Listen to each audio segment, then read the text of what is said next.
Anil sir, मैं आपसे जानना चाहता हूँ कि अभी कोरोना वापस स्टार्ट हो गया, पूरा पिछले एक साल शिक्षा जगत के लिए बहुत ही दुर्भाग्यपूर्ण रहा। अभी आप इस पर क्या कहेंगे? देखिए, निश्चित रूप से शिक्षा जगत के लिए दुर्भाग्यपूर्ण आगे कितने दिन रहेगा इसका भी पता नहीं है। सो डेफिनेटली पेरेंट्स जो मेरी इस आवाज़ को सुन रहे हैं, स्कूल संचालक, दोनों से मैं कहना चाहूँगा कि दोनों सामंजस्य के साथ नई बदली हुई परिस्थितियों में काम करने का एक नया सिस्टम जनरेट करें। जहाँ लागत अगर कम आई है तो पेरेंट्स को राहत दी जाए, जहाँ जिस पेरेंट्स की नौकरी गई है उसको पेरेंट्स को फीस को किस्तों में लेने का या छूट देने का एक सिस्टम डेवलप किया जाए, और जिन पेरेंट्स के पास पर्याप्त पैसा है, जो राजकीय सेवा में हैं या जिनके बिजनेस आज भी चल रहे हैं, वो नियमित रूप से पूरी फीस पे करे ताकि किसी जरूरतमंद पेरेंट को राहत दी जा सके। ये एक नया मॉडल होगा जहाँ ऑनलाइन एजुकेशन भी होगी और ऑफलाइन एजुकेशन भी होगी, दोनों चलेंगी मिक्स में, और इन दोनों के बीच का एक रास्ता निकाला जाए। सर, अभी पेरेंट्स को लेकर, फीस को लेकर अभिभावकों का कई जगह प्रदर्शन हुआ। इसमें एक संघ है जिन्होंने इस प्रकार की बात भी कही है कि मतलब ये एक तरह की फैक्ट्रियां बना के बैठे हैं लोग और पैसा लूट रहे हैं। इस पे आप क्या कहेंगे कि इस तरह की स्कूलों की क्या मतलब किस तरह से समीक्षा करें कि इस तरह की? देखिए, ये सच है। डेफिनेटली पेरेंट्स ने जो कहा कि कुछ लोग फैक्ट्री बनाकर बैठे, यानी कि दो व्यापार, ये कटु सत्य है। कुछ लोगों ने इसको पूर्ण व्यापार समझ रखा है। एक स्कूल संचालक के नाते मैं भी शर्मिंदा होता हूँ जब स्कूल वाले पूरी 100% फीस लेने पे अड़े हुए हैं, और बल्कि कुछ ऐसे बच्चों की पेरेंट्स को जिनको निकाल दिया, बच्चों को एग्जाम नहीं ले रहे हैं, जिनके पेरेंट्स की साल भर से नौकरी चली गई, यानी वह मानवता का या व्यवहारिकता का कोई समाधान नहीं है। मैं पिछले 7 साल से, स्कूल तो करीब 20 साल चला रहा हूँ और 7 साल से मैं इस संगठन में हूँ। इस 7 साल के दौरान राजस्थान भर में घूमने के दौरान मैंने 3 प्रकार के स्कूल पाए।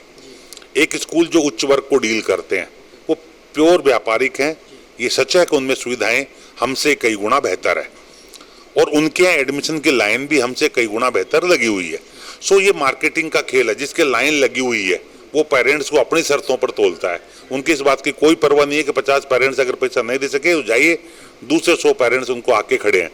सो उन संस्थाओं में जो जयपुर में लगभग 57 के करीब है, उनमें व्यापार है, व्यापार करेंगे और आगे भी करते रहेंगे।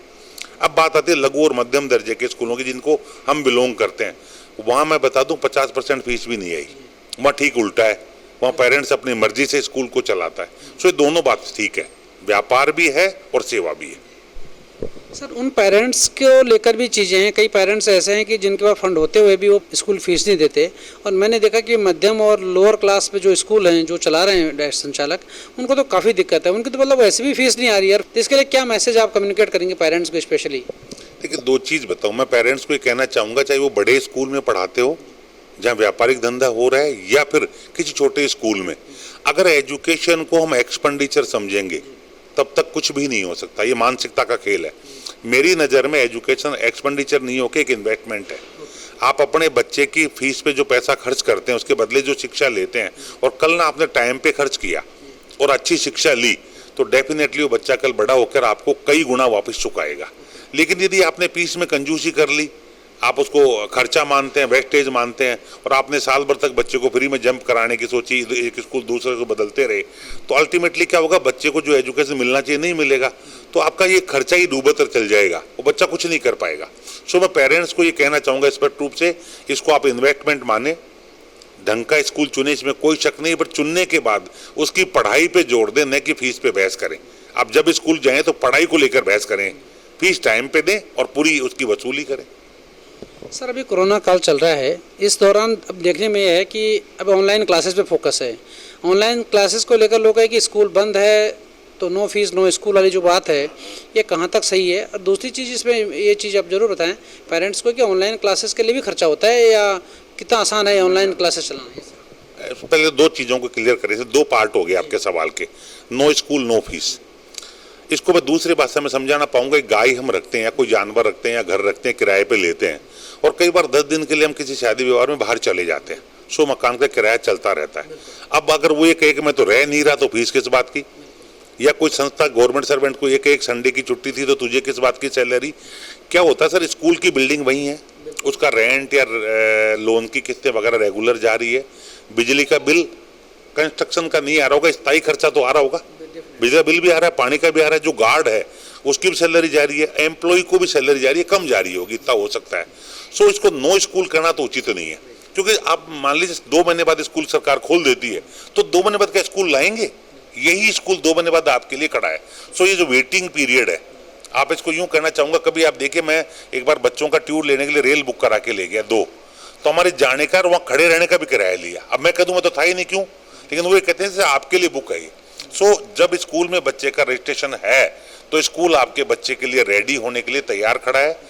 जिस दिन गवर्नमेंट परमिशन देगी आके बैठेगा, नंबर 1। अब बात आती है ऑनलाइन एजुकेशन की।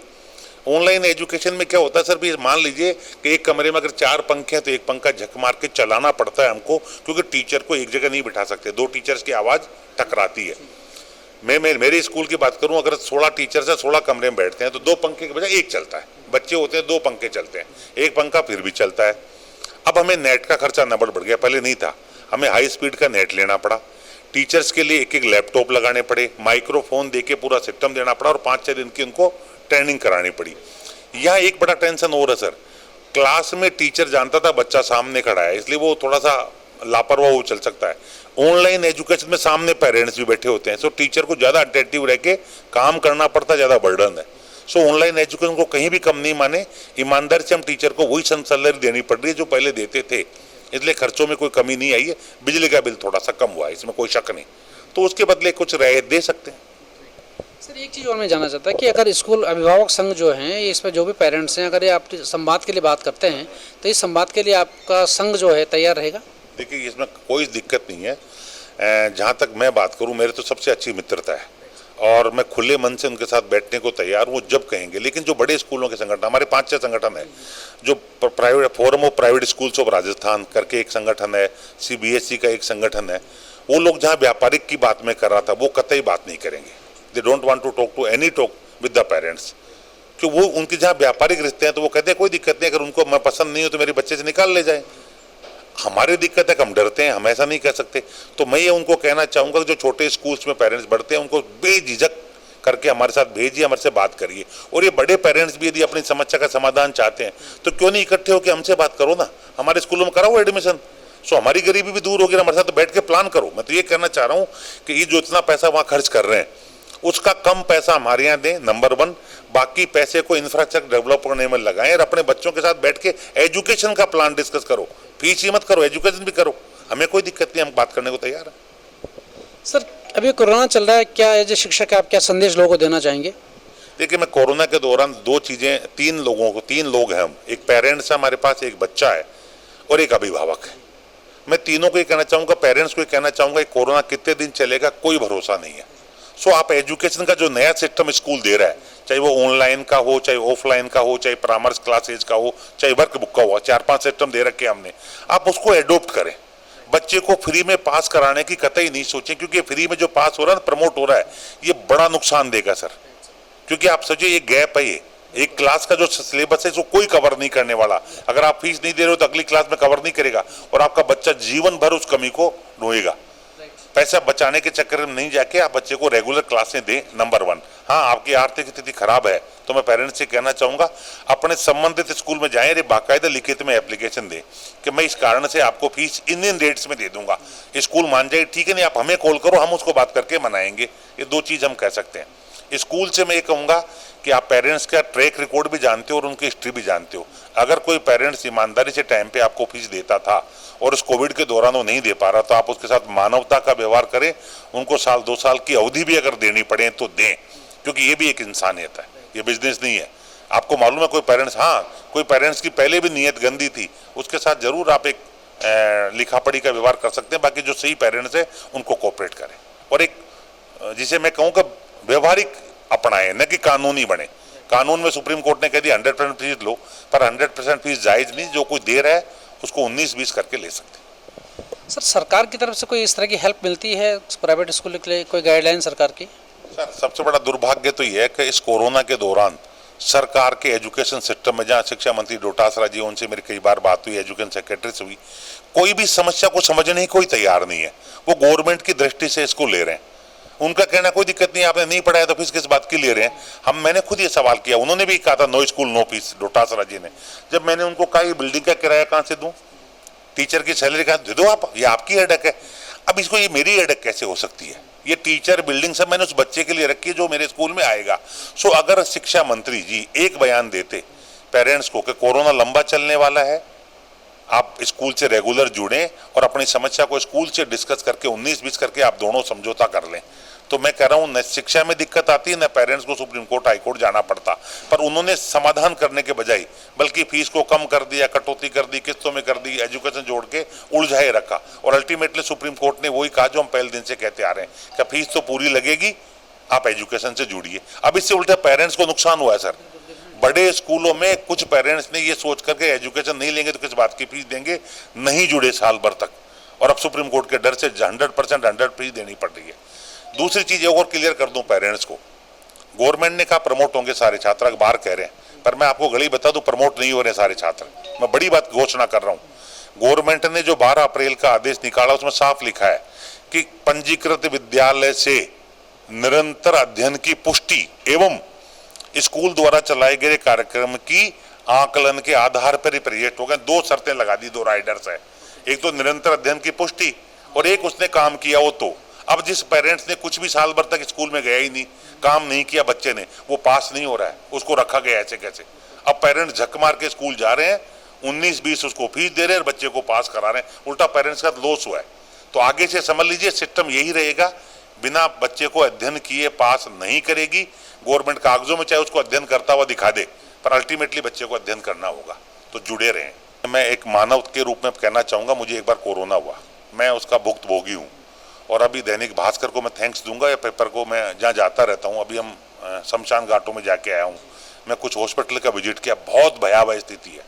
बिना मास्क के कोई पेरेंट्स बाहर नहीं निकलें, अपने बच्चों को भी मास्क के साथ रखें, इवन घर में भी रहें तो कोशिश करें कि मास्क आपके लगा रहे, ये जरूरी है। आप पेपर में जो पर डे न्यूज आती है उसको सरकार की दृष्टि से नहीं, जैसे पहले मैं हेलमेट नहीं लगाता था, पर जब कभी निकलता हूं तो मैं हेलमेट वो भी ISI लगा के निकलता हूं, क्योंकि मेरे सिर की सेफ्टी के लिए हेलमेट है, न कि चालान से बचने के लिए। ऐसे ही ये मास्क जो है या जो सुरक्षा है वो आपको बचाने के लिए, गवर्नमेंट के लिए नहीं है। कम से कम बाहर निकले, शादी का सीजन आ रहा है, यदि आपके पास कार्ड भी आया है और बहुत जरूरी नहीं है तो मैं एक चीज और कहना चाहूंगा, आप नहीं जाएं, कोई फर्क नहीं पड़ता। अगर आपके नहीं जाने से शादी हो रही है तो आप दूर से बैठकर उनको आशीर्वाद दें, ये ज्यादा बेटर होगा, बजाय वहां जाकर आप कोरोना उनको देकर आए और खुद कोरोना लेकर आए। Thank you very much. Thank you sir, बहुत बहुत धन्यवाद आपको। Thank you. Bani park heart and EECP general hospital US FDA व अमेरिकन हार्ट एसोसिएशन द्वारा अनुमोदित राजस्थान का प्रथम अंतर्राष्ट्रीय मापदंडों के अनुसार हार्ट अटैक के मरीजों का बिना सर्जरी, बिना भर्ती किए EECP द्वारा अत्याधुनिक इलाज।